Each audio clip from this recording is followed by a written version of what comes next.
बागवान साथियों नमस्कार। मैं डिम्पल पांचटा, सदस्य board of management doctor Y S. Parmar university Solan. आज का जो हमारा बागवानी की बातों में जो विषय है वो बहुत ही सीरियस है और आने वाले आजकल का समय है या आने वाले समय में वो प्रॉब्लम जो सबसे बड़ा नुकसान करती है एक फार्मर को उसके सेब के बगीचों में या नाशपाती में या दूसरी चीजों में, और वो जो जिस की बात हम कर रहे हैं वो है हमारी माइट। चाहे वो पियर की रस्ट माइट हो, चाहे टू स्पॉटेड हो, यूरोपियन रेड माइट हो। अब सबसे बड़ी बात ये आती है कि क्या हमारा फार्मर उसको आइडेंटिफाई कर सकता है, उसके क्या क्या नुकसान होते हैं, कैसे आप उसको उससे नुकसान से अपने बगीचे को बचा सकते हैं। बहुत सारे फार्मर बोलते हैं कि इस साल हमारी क्रॉप थी, माइट आई थी, अगले साल फूल नहीं आया या बीमा वीक आया, तो उसमें कहीं ना कहीं रोल हमारी माइट का भी होता है। पिछले वर्ष भी हमने एक वीडियो बनाई थी, इस वर्ष फिर से हम एक वीडियो के माध्यम से लोगों को जानकारी देना चाहते हैं। और इसी विषय आज मैं आपको जानकारी नहीं दूंगा, बल्कि आज हमारे पास कीट विषय विशेषज्ञ संगीता शर्मा जी हमारे बीच मौजूद है और ये हमारे मशोबरा रिसर्च सेंटर में कार्यरत है, एंटोमोलॉजी साइंटिस्ट है हमारे। तो आज ये आपको जानकारी आज माइट की भी देंगे, हम उसके फ्रेंडली कीड़ों के बारे में भी बात करेंगे। तो डॉक्टर साहब आज आप हमारे फार्मर को बताइए कि माइट को कैसे हम कंट्रोल कर सकते हैं, क्या टेम्परेचर के साथ साथ कैसे बढ़ता है, ये कितनी जल्दी मल्टीप्लाई होता है, इसको कैसे हम कंट्रोल करें, और जो भी सारी चीजें हैं। पहले आप हमारे को यूरोपियन रेड माइट और टू स्पॉटेड आइडेंटिफिकेशन करवाइए हमारे फार्मर को, उसके बाद हमारे माइट रस्ट माइट के बारे में बताइए और उसकी बचाव के लिए, और कुछ ऐसी चीजें जहां पर ऑलरेडी माइट आ चुकी है वो चीजें आप बताएं, और उसके जो फ्रेंडली कीड़े हैं वो कौन कौन से हैं उसके बारे में। जितने बागवान भाई बहन हमारे इस प्रोग्राम से जुड़े, आप सबको मेरा नमस्कार। मैं पास्टर जी के सहयोग से समय पे कोशिश करती रहती हूँ कि आप लोगों को हम माइट के बारे में अवेयर करते रहे। जैसे कि पास्टर जी ने कहा पहचान के बारे में, तो हम चाहेंगे कि फार्मर को हम चित्र के द्वारा वो पहचान करवाएं। जैसे हमने देखा है कि बगीचों में मेन जो है यूरोपियन रेड माइट का या टू स्पॉटेड माइट का प्रकोप रहता है। अगर हम यूरोपियन रेड माइट की बात करते हैं तो यूरोपियन रेड माइट जो है वो स्पाइडर वर्ग से बिलोंग करती है, जैसे कि आपकी मकड़ी होती है उसकी तरह लगती है। अगर हम यूरोपियन रेड माइट की बात करें तो वो देखने में इस तरह से दिखाई देगी और उसके सर्दियों के अंडे इस तरह से आपकी डंडियों पे दिखाई देंगे। जो आपके हम HMO की रिकमेंडेशन देते हैं वो इसलिए देते हैं कि जो ये माइट के अंडे हैं वो फूट ना पाए। जैसे आप इस पिक्चर में देख रहे होंगे कि माइट के जो अंडे उसमें से इस तरह से लार्वा निकलता है और ये फिर कई निम्फल स्टेजेस से होकर गुजरता है और लास्ट में इस तरह से एडल्ट बनता है। ये जो है आपकी मादा माइट है और ये जो है ये नर माइट है। तो इस तरह से इसका लाइफ साइकिल चलता है। मैं अभी आपको बागवान भाई पहचान करवा रही हूँ, मैं इसके बाद इसके लक्षण और इसका जो उपचार है उसके बारे में बताऊँ। ये है दूसरी आपकी टू स्पॉटेड माइट। जैसे कि आप पिक्चर में देख रहे होंगे कि इसमें 2 स्पॉट है इसकी पीठ पे, इसलिए इसका नाम टू स्पॉटेड माइट है। हमने यूरोपियन रेड माइट के अंडे लाल रंग के देखे और इसके जो अंडे हैं वो बिल्कुल आपको मोती के आकार के दिखाई देंगे। इसके अलावा जैसे हम बात कर रहे थे नाशपाती, क्योंकि अब फार्मर्स का नाशपाती की तरफ भी बहुत रुझान हो गया, तो नाशपाती पे बहुत ज्यादा कंप्लेंट आती है, वो है हमारी रस्ट माइट की। जो हमने अभी 2 माइट देखी उसमें आप देखेंगे कि जो रस्ट माइट है इसकी शक्ल बिल्कुल डिफरेंट है जो आपकी टू स्पॉटेड माइट है या आपकी यूरोपियन रेड माइट है। ये अगर आप इसको ध्यान से देखेंगे तो ये आपको ऐसे लगेगा जैसे कि एक कील सी रखी हुई है। जैसे हमने बात की यूरोपियन रेड माइट या टू स्पॉटेड माइट, उसमें हम बोलते हैं कि ये मकड़ी की तरह दिखती है और जैसे कि हम जानते हैं कि मकड़ी की 8 टांगे होती है, लेकिन इसकी आपको 4 ही टांगे दिखाई देगी और वो भी आगे के पोर्शन पे होती है। इसलिए बिल्कुल इसकी शक्ल सूरत जो है वो आपकी यूरोपियन रेड माइट और टू स्पॉटेड माइट से अलग है। दूसरे जो इसके लक्षण है, जब ये रस चूसती है तो इस तरह से रस्टिंग आपके फ्रूट पे दिखाई देती है। जब ये फ्रूट पे दिखती है तो उस समय तक फार्मर का बहुत नुकसान हो चुका होता है और इस तरह का जो फ्रूट है उसकी मार्केट वैल्यू कम हो जाती है। ये जो ये वाला पोर्शन है इसमें भी आपको माइट दिखाई देगी। ये जैसे हमने इसको एनलार्ज किया है माइक्रोस्कोप के नीचे, तो इस तरह से ये पड़े होंगे। जैसे आपको अभी तो ये बड़े दिख रहे होंगे पर ये नंगी आंख में दिखाई देते हैं। ये उसमें हमने आपको बताया है कि जो माइट है वो रस चूस के नुकसान करती है, और इस तरह से जो ग्रीन बिल्कुल हरे रंग का जो पत्ता है वो माइट के रस चूसने के से इस तरह से आपके ब्रॉन्जिंग हो जाती है, जिसको हम बोलते हैं तांबे के रंग में परिवर्तित हो जाता है। अगर हम यहाँ पे थोड़ा सा मैं जल्दी से आपको बताना चाहूंगी कि लाइफ साइकिल कैसे चलता है। जैसे कि सर्दियों में माइट जो है सर्दियों के अंडे देगी इस तरह से, जो डंडियों में या कटे फटे भागों पे होंगे। फिर जैसे जैसे टेम्परेचर बढ़ना शुरू होता है तो ये माइट के अंडे जो है फूटने शुरू हो जाते हैं। जब माइट के अंडे फूटते हैं तो नई नई कॉम्प्ले आनी शुरू होती है, फिर ये वहां पे चले जाते हैं। फिर वहां पे समर एग्स आते हैं, जो आपके आजकल लीफ पे दिखाई देंगे वो समर एग होंगे। अगर हम आजकल देखेंगे तो ये सेकंड या थर्ड जनरेशन तक आपकी जो माइट है वो पहुंचने लगी है। जैसे कि अब क्लाइमेट चेंज हुआ है तो कई बार जो है टेम्परेचर आपने देखा होगा कि फरवरी में ज्यादा हो गया था, तो ये मार्च एंड में भी फूटने शुरू हो गए। फिर जैसे जैसे टेम्परेचर कम हो गया तो हमने अभी तक जितने भी वापस सैंपल आ रहे हैं तो हमने उसमें देखा कि माइट की जो पॉपुलेशन है वो काफी कम है। अब जैसे जैसे माइट का टेम्परेचर बढ़ेगा और सूखा रहेगा तो आपके बगीचों में जो 2 स्पॉटेड माइट है, जो अब यूरोपियन रेड माइट के साथ साथ आनी शुरू होगी, उसका प्रकोप बढ़ना ज्यादा हो जाएगा। और जबकि आपकी जो यूरोपियन रेड माइट है उसमें अगर मॉइस्चर मिलता है और टेम्परेचर आपका 19 से 21 डिग्री का अगर उसको मिलता है तो फेवरेबल कंडीशन हो जाती है उसकी मल्टीप्लीकेशन के लिए। जबकि जो ये 2 स्पॉटेड माइट है जिसको हम पॉली हाउस माइट भी बोलते हैं, ये ज्यादातर हम जो कार्नेशन या फूल वगैरह लगाते हैं, पॉली हाउस का जो लोग काम करते हैं या बीन है उसके ऊपर इसका प्रकोप अधिक रहता है। तो जितना ड्राई, अगर हम नेचुरल कंडीशन की फील्ड की बात करें तो जितना ड्राई पीरियड होगा उतनी आपकी 2 स्पॉटेड माइट फैलती है। जैसे कि हमारी मजबूरी है कि हमारे को जालियां डालनी पड़ती है अपने पेड़ों को ओले से बचाने के लिए, तो वो फेवरेबल कंडीशन आपकी यूरोपियन रेड माइट के आक्रमण को बढ़ाने में कर देती है। जैसे हम इस पिक्चर में देख रहे हैं तो आप देखेंगे कि लास्ट स्टेज है, इसमें बिल्कुल आपके तांबे के रंग के पूरे पत्ते हो गए। तो आपने इस स्थिति तक नहीं पहुंचना, आपने पहले देखना कि इस तरह से मेरे पत्ते तो नहीं फीके होने शुरू हो गए, तो इसका मतलब कि आपके स्प्रे करने का समय आ गया है। जैसे आजकल का समय है तो आजकल बागवान भाइयों आप लोग HMO का स्प्रे कर सकते हैं, जिसकी डोज जो है वो रहती है अब आपकी आधी हो जाती है, जिसको हम बोलते हैं कि 2 लीटर आपको एक ड्रम में डालना। जबकि जो ये विंटर एग्स थे ये आपने हरित कली अवस्था पे 4 लीटर डाला होगा। इसका ये फायदा है कि आपके जितने भी मित्र कीट है, जिसकी हम अभी आपको पहचान रहेंगे, अगर आप माइट की बात करें तो ये हमारी मित्र माइट है। इसको अगर हम देखेंगे तो ये मित्र माइट है।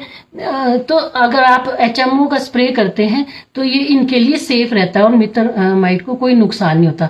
जबकि इसकी जगह अगर हम अकेरीसाइड या आपके इंसेक्टिसाइड का स्प्रे करेंगे तो जैसे आपके लेडी बर्ड बीटल है, ये आपकी सिरफिड फ्लाई है, इन सब को नुकसान हो जाता है। क्योंकि माइट के अलावा भी बहुत से कीड़े हैं जो फार्मर को बगीचे में नुकसान पहुंचाते, तो हमने उनका भी ध्यान रखना है ताकि उनकी पॉपुलेशन ना बढ़े और हमारे को इंसेक्टिसाइड की तरफ ना जाना पड़े।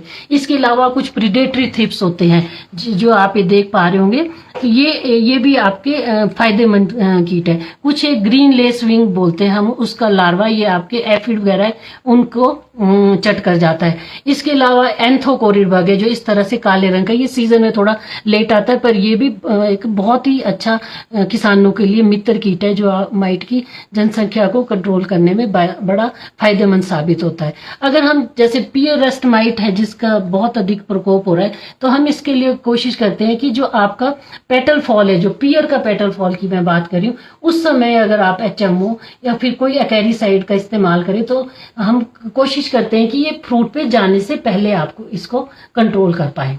अगर हम बात करते हैं आपके 2 स्पॉटेड माइट की या यूरोपियन रेड माइट की कंट्रोल की, तो हम कोशिश करते हैं कि मिक्सिंग ना करें। जैसे कि लोग आजकल फंजीसाइड भी डाल रहे हैं या न्यूट्रिएंट्स डाल रहे हैं आपकी, वो बिल्कुल गलत प्रैक्टिस है। अभी इसके ऊपर काम हो रहा है और अभी हम काफी अर्ली स्टेज पे है, पर इसका हम बहुत ही जल्दी आपके लिए सॉल्यूशन लेके आएंगे। पर एक मोटा सा जो आइडिया है तो उसमें आपने HMO के बीच में कभी भी जो सल्फर फंजीसाइड है वो नहीं डालने हैं, और या जैसे कैप्टान है इसकी इनकम्पेटिबिलिटी पाई गई है और इसको जो है वो हम लैब में स्टडी करते हैं, उसके बाद जो कॉम्बिनेशन आते हैं उसको हम फील्ड में लेके जाते हैं। तो इसका एक कुछ साइंटिफिक प्रोसीजर है जिसमें कि हम इसकी pH वगैरह देखते हैं। इसकी ये चीजें हैं जो फार्मर के कंट्रोल में नहीं है, तो हम उसमें pH में देखते हैं कि अगर बहुत ज्यादा वेरिएशन पीएच में आती है। क्या करते हैं हम, कोई भी फंजीसाइड है या आपका इंसेक्टिसाइड है या एचएमओ, उसकी पहले हम सिंगल मतलब अकेले अकेले उसकी पीएच लेते हैं, फिर उसके बाद जब हम उसको में फंजीसाइड डालते हैं या इंसेक्टिसाइड डालते हैं, फिर हम उसकी पीएच को आधे घंटे के बाद या उसको हम 48 ज्यादातर हम इसको 24 घंटे तक कोशिश करते हैं कि पीएच में कोई वेरिएशन तो नहीं आ रही है। अगर न्यूट्रल है, न्यूट्रल से वो एल्केलाइन तो नहीं हो रहा है या वो अम्लीय तो नहीं हो रहा है, तो अगर ऐसी कोई बहुत बड़ी वेरिएशन आ जाए तो हम इस तरह के जो कॉम्बिनेशन है उनको आगे लेके नहीं जाते। या मैक्सिमम हमने देखा है कि अगर हम न्यूट्रिएंट्स, फंजीसाइड और एचएमओ को मिलाते हैं तो एक ऑयली सी लेयर आती है, या क्या होता है कि नीचे बैठ जाएगा जो पाउडर फॉर्म में होगा, सेडिमेंटेशन जिसको हम बोलते हैं। तो उसका भी एक मानक है कि कहाँ तक वो हमने लेना है, कहाँ तक नहीं लेना। तो इस तरह के कॉम्बिनेशन फार्मर्स जो है वो ना बनाए जब तक इसमें पूरी स्टडी नहीं हुई। हाँ, ये मैं दावे से कह सकती हूँ कि जो सल्फर फंजीसाइड है या कैप्टान है उसको आप एचएमओ में ना मिलाएं।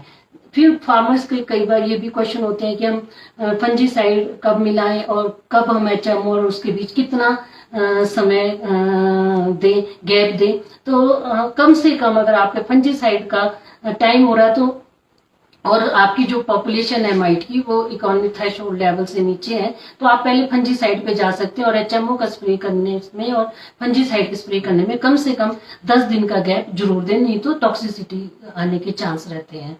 इसके अलावा हम जो लोग पॉली हाउस में काम कर रहे हैं, या जैसे आप प्रैक्टिस है कि बेसिन एरिया में भी सब्जियां वगैरह लगा रहे हैं, तो उसमें इस तरह से 2 स्पॉटेड माइट आती है। तो यही 2 स्पॉटेड माइट जो है ये हमारे बगीचों में जानी शुरू हो गई। इस वजह से जो है मिक्स की पॉपुलेशन आनी शुरू हो गई है। और डॉक्टर साहब, एक फार्मर के मेरे को भी बहुत सारी चीज़ें आती है कि जो हमारा खास तौर पर ये शमीर बेस्ड या कैप्टान बेस्ड है, तो अगर पहले भी फार्मर कर रहा है स्प्रे के और बाद में भी कर रहा है तो फाइटोटॉक्सिटी आ रही है, तो हमारे को, मुझे लग रहा है कि हमारे को तो कम से कम 1-1.5 महीने का, जैसे कि मैंने आपको बताया कि जो शमीर है ये इसमें कैप्टान भी मिक्स है, और कैप्टान के एचएमओ के साथ हमने फील्ड में भी देखा है और लैब स्टडीज में भी देखा है, तो टॉक्सिसिटी आना इसका स्वाभाविक है। तो हम फार्मर को यही रेकमेंड करेंगे कि एक तो इसकी मिक्सिंग बिल्कुल ना करें, और अगर आपका दोनों का समय हो रहा है तो कम से कम 10 दिन का गैप उसमें जरूर दे। दूसरा, जैसे कि मैंने बोला कि ये जो कंपैटिबिलिटी इस पे ट्रायल चल रहे हैं और अगले साल तक हम जरूर किसी नतीजे पे पहुंच जाएंगे। डॉक्टर साहब, आप ये एक चीज और बताएंगे हमारे बागवान साथियों को कि जो अभी टेम्परेचर बढ़ रहा है, कब किस पर्टिकुलर टेम्परेचर में माइट ज्यादा मल्टीप्लाई होती है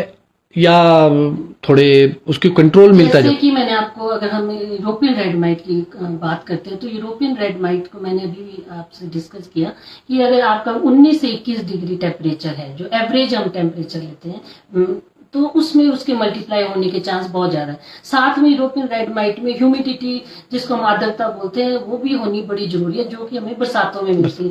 जैसे कि आप लोगों ने एक्सपीरियंस किया ही होगा अपने बगीचों में कि आपके जो यूरोपियन रेड माइट है वो बरसातों में, जून के एंड जब आपका प्री मानसून आता है उसके बाद वो ज्यादा फैलती है। तो इसमें एक कंडीशन है कि इसमें टेम्परेचर के साथ साथ ह्यूमिडिटी का होना जरूरी है। जबकि 2 स्पॉटेड माइट का जो इसका मल्टीप्लिकेशन का जो टेम्परेचर है और इसके जो कंडीशन है वो बिल्कुल ही डिफरेंट है। जैसे कि जितना ड्राई पीरियड होगा तो उतनी आपकी 2 स्पॉटेड माइट फैलती है। और 2 स्पॉटेड माइट में क्या होता है, जनरेशन जो होती है इसकी इसका जो लाइफ साइकिल ज्यादा जल्दी हो जाएगा जितना इसका टेम्परेचर बढ़ेगा। उससे क्या होगा, नंबर ऑफ जनरेशन ज्यादा होगी। तो 2 spotted might European red might के अगर हम कंपेयर करें तो ज्यादा जल्दी से बढ़ती है जैसे जैसे टेम्परेचर बढ़ेगा। डॉक्टर साहब, क्या जो हम अभी एचएमओ करेंगे, क्या वो कितना कारगर रहेगा हमारा वुली एप्पल एफिड और सेंजो स्केल के लिए? जैसे कि हम वुली एप्पल एफिड की बात करें तो कुछ जो है वुली एप्पल एफिड पे एचएमओ का भी रोक लग सकती है। दूसरा, जैसे कि इंसेक्टिसाइड अगर आपको वुली एप्पल एफिड के लिए करना है तो मैं यही रिकमेंड करूंगी कि स्पॉट एप्लीकेशन करें। जहां जहां आपको दिखाई दे रहे हो, साफ आपको दिख जाते हैं रुई के पाए, तो आप उन डंडियों पे करें बजाय इसके कि सारे बगीचे में करें, क्योंकि टेम्परेचर भी बढ़ रहा है एक साइड से, और जितना ज्यादा आप केमिकल डालेंगे तो पेड़ को नुकसान ही होगा। और डॉक्टर साहब, बहुत सारे फार्मर ऐसे भी है जो इसके साथ हमारा यूरिया मिक्स करते हैं, क्या ये सही प्रैक्टिस है? हमने तो जो लैब स्टडीज की और फील्ड में भी किया, तो उसमें जब भी हमने एचएमओ में यूरिया डाला तो एक ऑयली सी लेयर आई, और जब हम उसको फील्ड में करते हैं तो वो टॉक्सिसिटी देता है। ये जो हम पहले भी इस पे स्टडीज हुई है, तो ये हम इसको इनकम्पेटिबल ही मानते हैं। इसके साथ को नहीं हम एचएमओ के साथ। हाँ जी, क्या टर्मिट क्या थोड़ा है कंपेटिबिलिटी। डॉक्टर साहब, क्या हम एक चीज जान सकते हैं कि जो हमारी एक्रेसाइड, इंसेक्टिसाइड और एचएमओ है वो कितना कारगर रहता है? मतलब एचएमओ क्या रिप्लेसमेंट कर सकता है इंसेक्टिसाइड और एक्रीसाइड की? कितने परसेंट तक? एचएमओ के साथ ये है थोड़ा सा ड्रॉबैक कि एचएमओ जो लो पॉपुलेशन पे ही कंट्रोल कर पाता है, जैसे हम माइट की बात करें तो इसलिए हम, आपने देखा होगा हमारे स्प्रे शेड्यूल में भी वॉलनट साइज तक इसकी रिकमेंडेशन है। फिर जैसे जैसे ग्रोथ आपके पेड़ की बढ़ रही है या साइज आपके फ्रूट का बढ़ रहा है वॉलनट के बाद, तो वहां पे पॉपुलेशन बहुत ज्यादा मल्टीप्लाई, क्योंकि जैसे मैंने बोला कि जब बरसातें आएगी तो ह्यूमिडिटी भी इसको मिल रही है, टेम्परेचर दोनों मिल रहा है, ऊपर से हमने जालियां भी डाली तो फेवरेबल सा कंडीशन है, तो उस समय जो है एचएमओ काम नहीं करता।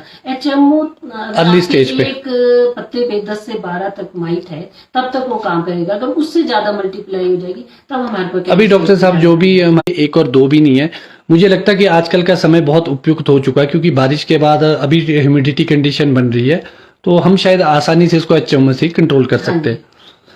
और इसके साथ साथ डॉक्टर साहब आप थोड़ा सा ये बताएं फार्मर को चार्ट के माध्यम से कि जो इसमें ज्यादा क्लियर है कि जो फ्रेंडली। मैं ये अब आपको बताना चाहूंगी कि हम फार्मर को इतना ज्यादा वरीड नहीं करना चाहिए। कुदरत ने हमारे को जहां हानिकारक कीट दिए हैं उसके साथ साथ हमारे को फायदेमंद कीट भी दिए। जैसे कि आप पहले वाली फोटो देख पा रहे होंगे, तो इसमें लेडी बर्ड बीटल है जिसको सारे बच्चे भी जानते हैं। इसके साथ एक लार्वा है, इसने देख रहे होंगे आपकी एफिड को मुंह में पकड़ा हुआ है। अगर आप इंसेक्टिसाइड का स्प्रे ना भी करें और यही आपके फील्ड में बहुत ज्यादा हो तो ये खुद आपके कंट्रोल कर लेता है। और अगर हम इंसेक्टिसाइड का स्प्रे करते हैं तो इनकी पॉपुलेशन कम हो जाती है। दूसरा आता है सिरफिड फ्लाई, ये वाली जिसमें आप इसको हम सुनहरी मक्खी भी बोलते हैं। जब आपके फूल पड़ते हैं मधुमक्खी के साथ साथ आपने देखा होगा सिरफिड फ्लाई भी मिलती है।